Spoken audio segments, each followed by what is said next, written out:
It actually began in 1940. A group of Italian migrants came and they wanted to start a football club, and during that time football wasn't very popular and there were no ethnic teams.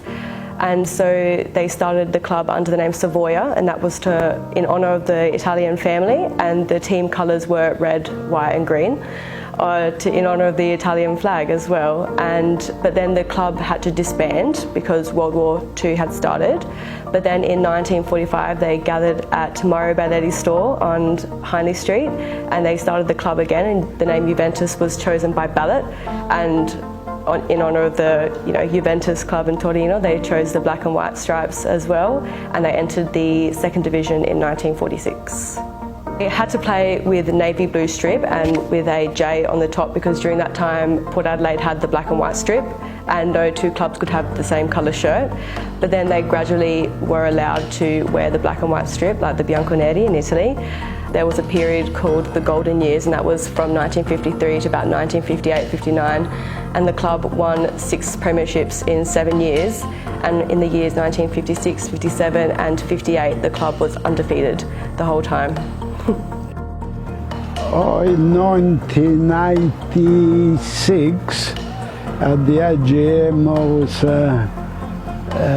they gave me the job as a sports director.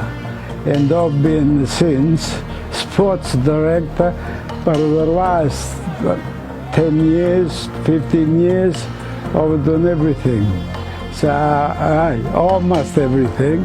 Used to cut the grass, used to look after all of the, well, we had a girl in the office which tell her what to do, their contract. If there's something wrong, I didn't hesitate to go and do it. So. Yeah, I first started with Adelaide City in 1989 in the first year of the Summer League when they moved over to the Summer League, the NSL. Moved over from Salisbury. I was 19 at the time, so yeah, it was an exciting time. When I first went to the club made me feel really welcome, and they supported me in my time there, and I had some great times there in that first 5 years, and the success that we had. And Adelaide City was, the most successful club in South Australia and one of the most successful clubs in Australia. Of course, before the A-League started was the National Soccer League, NSL, and as a kid growing up in Adelaide, that's what you aspired to play.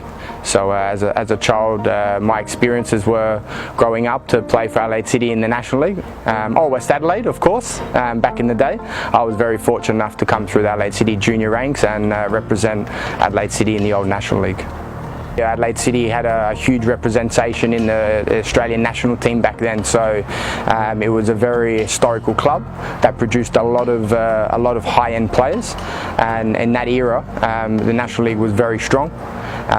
Very good crowds, especially travelling interstate and playing against the old Sydney Olympics, Sydney Uniteds, Marconi, Melbourne Knights, with a lot of heritage behind those clubs. The great memory is when you win the championship.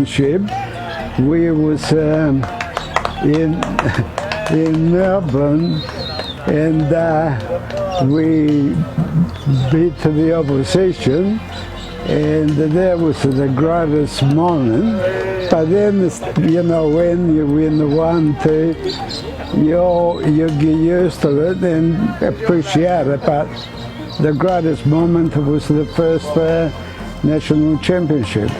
My connection with the club goes back to the 1950s, even though I obviously wasn't alive, but my great uncle Massimo Lucchesi played from about 1957 to 1959, and so he was part of the squad that was undefeated in 1957 and also won the premiership. But also my dad played for the club when it was Adelaide City, and I remember when I was younger, he would tell me heaps of stories about the local league and teams like Croatia and Polonia and Juventus, and I remember thinking, these are all ethnic sounding names, and we're in little South Australia. And I was riveted by those stories. And he told me this one time, Eric Norman, and they were playing a game against Hellas, and our team had kicked the ball up the pitch, and he was, I think, a forward, and he was just sitting on the ball waiting for the Hellers defenders to catch up so he could out-dribble them all and shoot, and then he got a word from the referee about it to stop doing it. It was so funny. But just stories like that. I think the game had a lot of character back then, and I think I just would love to see a bit more of that. ZORAN MATIC has been the coach, virtually the only coach I played under at Adelaide City, and he taught me a lot about football. He taught me a lot about life as well, because I was a young player at the time, and I have great respect for ZORAN, what he taught me, not just as a footballer but as a person and also as a coach.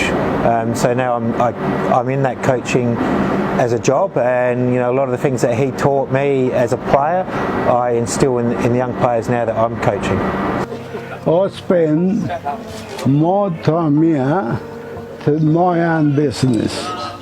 After so many years, it's just in the blood. You just can't anything else.